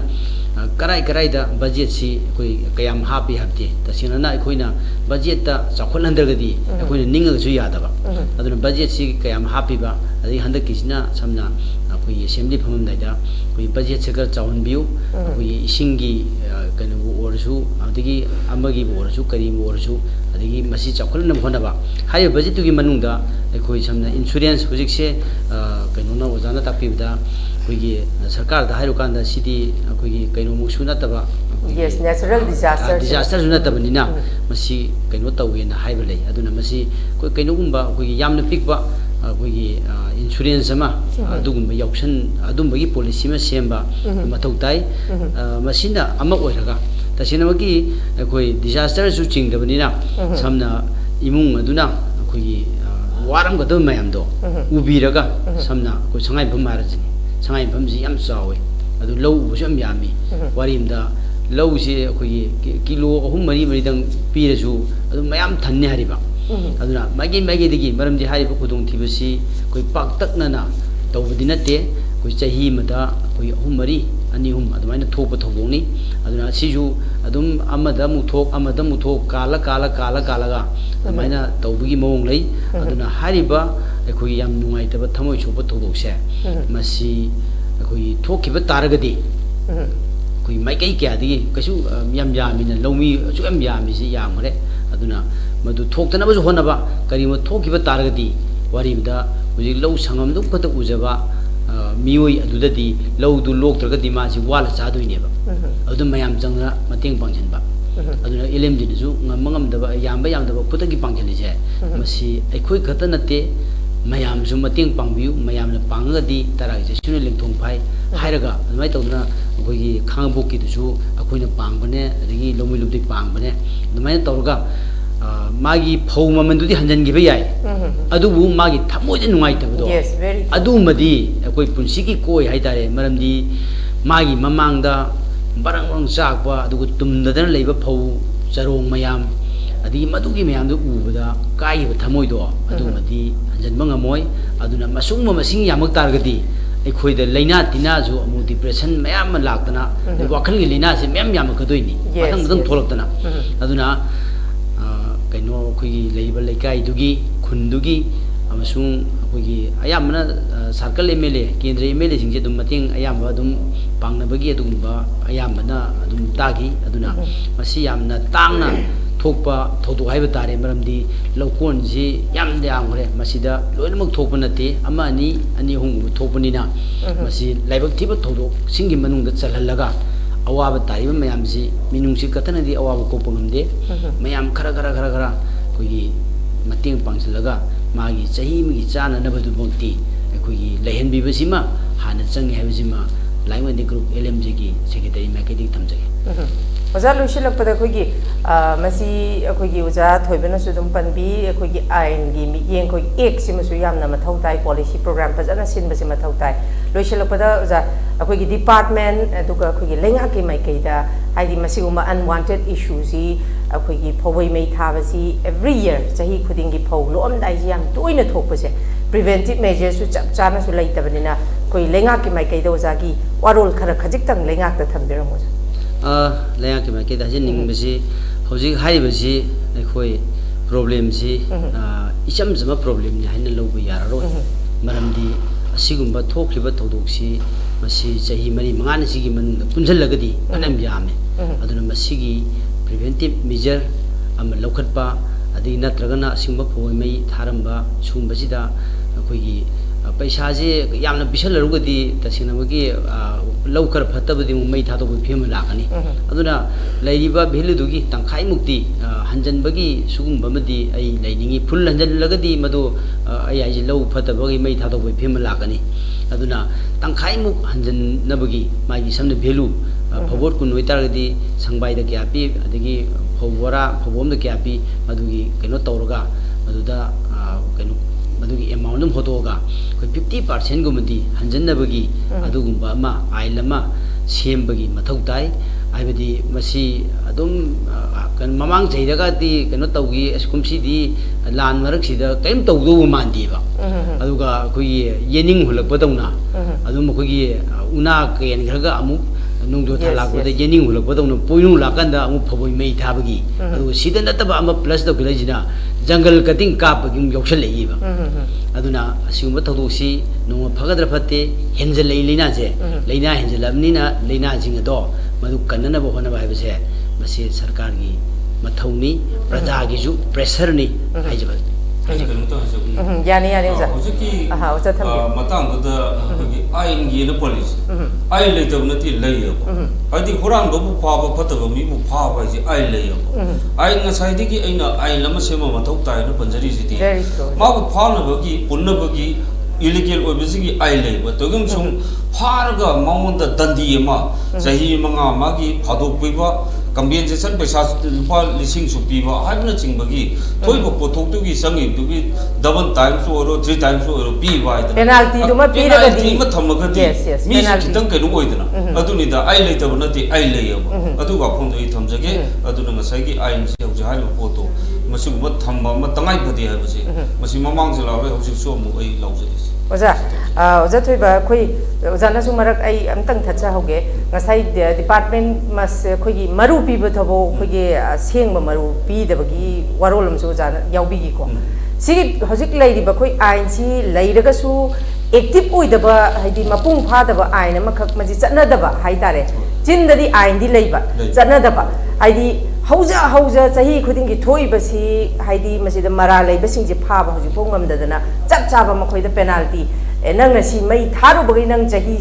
चाही मरी मंगा जेल लेगदबनी हाइबा मियोइसिदा नंग पैसा सी पीगदबनी हाइबसी आइन की थोंगदा लैत्रबनीना मखोइजे रिपीटेडली तौदना लैरेबा तौगदबा आइन पीगदबसिसु नाकल अमरोमदा डिपार्टमेंट फोबो अमुक सेंगद्रिबो ओजा मनुंगदा अराना हुई दुमक यावरीबा सिगी फिबमसिददी हौजिक फाउबा कै हाइनी मपांगन यावदबा लै हाइबा खक्तंग लैरगा मपांगन यावदबा अमखक ओइबसे सी ओजा करी सिसु अदुमक मी पाइनिंगाइ दि ओइ ओजा करी सिगी पोसिदनि ngasai हाइबा पोसिसु आइन लैबा दुमाइना सिट सर्टिफिकेट सिट सेन गाय लैयो मागी की कल्चर की तौरीबा मागी सिट पीबगी ओइरो टेक्नोलॉजी ओइरो पीबम दबो लोइ लैयो मदुगी थबकतु इम्प्लीमेंट तौदबैने अब ngasai आइन लैरसु आइन दो कनु ओइदबदो समाय तौदना सिट सेंगदबा पीजु मागी पेनाल्टी लैगदबने समाय तौदना लौमी चाखनबगिना मुक्ता खoi मरु मरांग पीरी याय फोटोरांगी मतम हेलगा पीबा यावसंग मतुंग अबीर थुंबाइना सही क्यादगी नोबल लाउर लाइस अदुना सिगे चा मानै आइन जी लै अदुबो आइन दुना थबक ओइना पाइखबा यानबगी पोल अमा लैतबसि मरम ओइरकांदा हिरम खुदिमुक्ता सोथबा अदुगा हिरम खुदिमुक्ता असोइबदुना थल्लकांदा ngasiदी लमदमसिदा लैबा हौर ngसागी क्राइम अदगी लैबा ओरिबा फियम ओजा तेंतकना लोइसलकपदा खोइ लैंगाकता हौजिकी डिपार्टमेंट की माइकै तो लैंगाकता के हाइनी हौजिक फाउबा लैदी लैरगा थबक ओइना ओन्थोकपा ngamdabase मसी ओजागी अपील हाइगद्रा अमतंग लैंगाकता ओजागी वारोल खरा खजिकतक ओजागी एक्सपीरियंस पे अमतंग थंबिरो अरो जाईगी थमजनिगी लैंगाकता थंबिगु वफमदी ममांगदजु पनगरे हौजिकती एकोइ लैरिबा लानजिनजु एकोइ मियामदे हेना चैथेंग पीरे सिगे इरोइनना हौजि मपुंग ओइबा अकोगी हंजलगा लान चेलुरगजु चादा यादबनिदा चिंजागसि ताइ चिंजा पुथोकनबो होनबदा पुथोकतबा तारगदी ngase सिमिलोनगी अचौबा चापुजि म ओइगदौरिबनिना हंतकी लानसिगी मतुंगसिदा पाक्सना अखोगी लबुक हिंगोल सिंगसिदा मना मसिंग थादना वाता पातबा मिपान तांगदनबगी थबकसी चुमना लौखसी हाइबा पोसे ngसागी चही कयाम हांगदा लैजु मेंशन बाना मंत्री मदो मयामन चिंद लाउदो दतबा थबो ओइना हांगिबा लबुक अदुगा हांगिबा हिंगोलदा मना मसिंगसे थारगा मपानदगी तता लोड ट्रेन लाक्तना पुसलगा चारिबा अचौबा सेंपा मयाम चलिसे कन्नबगिदमक्ता लैंगांगना चप चाबा इगी कल्चर एंड पॉलिसी सेमगा लमदमसिगी सिमिलोल अमदि वाता पादब लमदम ओइनबगी चप चाबा थबो ओइना लोखत पिउ हाइबदु ए लोमिलुपि माइकैदिगी कोकोमिगी माइकैदि सुमाइ तमजगी यम नुवाइजी थागचरी माइकैदिगी कइनुंगता थमजगे यानी यानी सर ऑन बिहाफ ऑफ नुसिरबा लौमी हाइबजब तारे अखोगी mi haidare koi wakal phatta haidare ko masi singjina phawai mai thabase masi tadi tawbigano maramdi aigi chinjak aina mai thajabaga chamanai very true maramdi lawmi sinau sing na law ubasi yamna kakphai marak lekhom marakta ubani maramaduna yaragadi asugumba phawai pairaga thammaga mai thadu bibase kai yogodobo khungkapani walingida mai thadu chamanai maramaduna manipur gi leiba praja punamangna ni mi amagi nuaina daba aibadudi aisu mi nusidaba lerengoni aisu mi nusidaba mayam dai aduna haiba punamag se chinjak sidadi tainagum simramdi phoibi mana madu ngakpiroi adigi miyamna thamoi sokpase hariba tawri mijingdo madu chahi pharoi na khale chahi pharoi maramdi madugi akogi chaitheng chaibi chaitheng soidana phangani maramdi chinjak aibase isorni ma yaudana amtang akoi chak khitang thengwada boda nupi phuba yauremni aduna di chinjak mai thadoiba mahaki mafamdadi phoibi layenbi ima ngakpi kene habase thajade maramdi miyamna jection baga loinana simba thabakse makata na tawbidanaba nolukse yam phajaba warol thambiri yam nungaijai oja thoiba amadi khoi oja ojit anina khoi gi ngasi pukachariba khoi gi thorum asibu asuki matik khoi gi tongan tongan ba wakhalon kayama thambiraga mapung phan basimaksu amka hana LTV mai kai dagi khoi oja thoiba amadi oja ojit pu hanana thagat pa phongdok chari thank you very much once again for making our show a big one thank you very much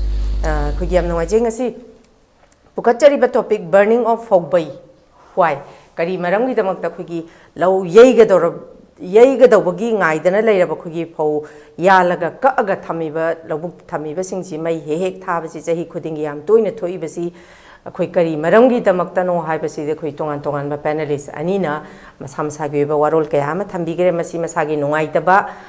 pen dabadagi khoi laman singbadagi tawbasu dumak yawi dubu lenga ki maikai dagi chapchaba department ki maikai dagi chapchaba khogi ek oina ontho kanda masi phaba punba ma chapchaba miyoi aranba tawriba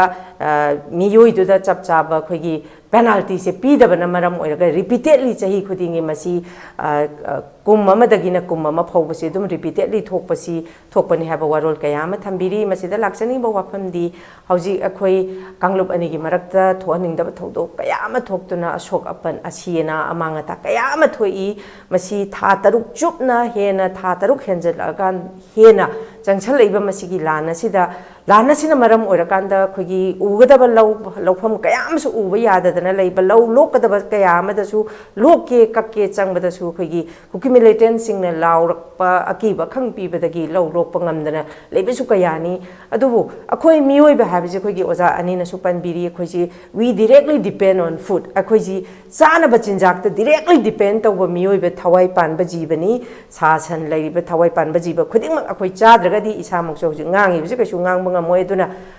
isagi ibuk isana thadachaba mai thadokchaba haibase koja ojitnaga panbiba khogi phawoi imanaga ngakpiroi masi yam thuna dumak pangani ka habase masi moksu dum pangani duna yam wari ngai ki mathaksida khogi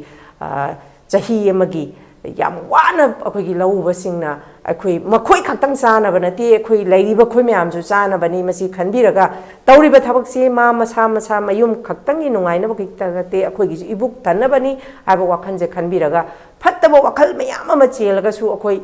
cheliba wakhal dumaksu puk yaudragadi akhoi khanbanga moy aduna puk yaudana akhoi kanamta puk ahangba mi amatana akhoi afaba wakhal khanba ngamde puk hangadi khoi karigumba wahai amta sungang banga moy agitation changchan basunga moy protest changchan basunga moy lan chang basunga moy karimta nga moy duna number 1 akhoi gi lengak na su agriculture gi lamsida yamna chauna miyeng thambiraga ek si thuno onthok piraga khoi gi magi phangbam thokpa arana hui tawriba khudingmakta chap chaba penalty se pibiraga asigumba unwanted issue ji lakadurba chahida thoktaba oisanu haba warol se thamjabaga loinena masigi oinadi miyeng tabiraba khwai punamaki mafamdagi kainanaba yathang nijari till then take care stay safe and good night.